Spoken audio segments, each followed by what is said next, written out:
நமக்காக வாதாடவும், நமக்காக வழக்காடவும், நமக்காக பரிந்து பேசவும், நம் பட்சமாய் நிற்கவும், நமக்காக யாவையும் செய்யவும் ஒரு தேவன் பரலோகத்தில் இருக்கிறார்.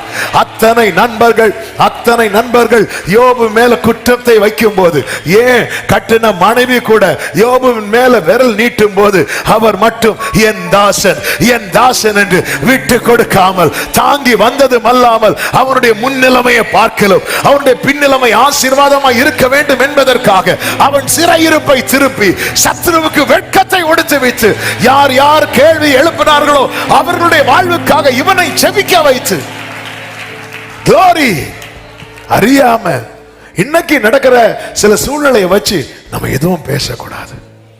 ஆமென் சொல்லுங்க பார்க்கலாம்.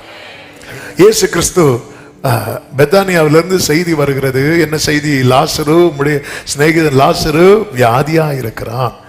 செய்தி வந்து இயேசு கிறிஸ்து அவன் வியாதியா இருந்தது தெரிஞ்சும் அவர் போகாம அவன் மரித்து 4 நாள் கழிச்சு போக புறப்படும் போது யோவான் 11:15 நான் அங்கே இராததினால் நீங்கள் விசுவாசம் உள்ளவர் ஆகிறதற்கு ஏது உண்டென்று உங்கள் நிமித்தம் சந்தோஷப்படுகிறேன். இப்பொழுது அவனிடத்துக்கு போவோம் பாருங்கள். யார்கிட்ட சொல்றாரு?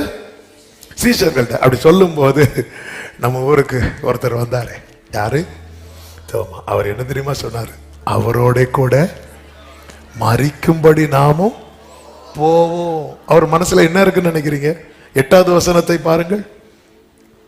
அதற்கு சீஷர்கள், ரபி, இப்பொழுதுதான் யூதருமை கல்லறிய தேடினார்களே, மறுபடியும் நீர் அவ்விடத்திற்கு போலாமான்னு சொல்லும் போதுதான் ஆண்டவர் வெயிட் பண்றார். ஆண்டவர் வெயிட் பண்றது கல்லறியது பயந்தில்லை, அந்த இடத்துல தம்முடைய மகிமையை வெளிப்படுத்த. இப்போ வாங்க போலான்னு சொல்லும் போது தோமா செட் பண்ணிட்டார்.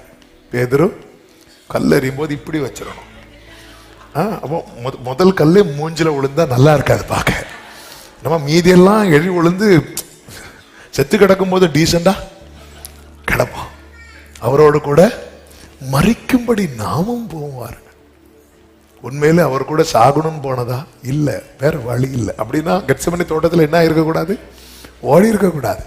ஐயோ கூட்டிட்டு போயிட்டாரு, எப்படியும் கல்லு விழும். பேதுரு, நீ தான் முந்தினவன் ஃப்ரெண்ட்ல போ, அடுத்து யோவான் ஃப்ரெண்ட்ல போ, நான் இடையிலே நிற்பேன். சிலர் வந்து எல்லாரையும் பாதுகாக்க எல்லாரையும் அவங்கள சுத்தி நிறுத்திட்டே இருப்பாங்க. சில நேரத்தில் நம்ம பேசுறது அப்படிதான் பேசுறோம்.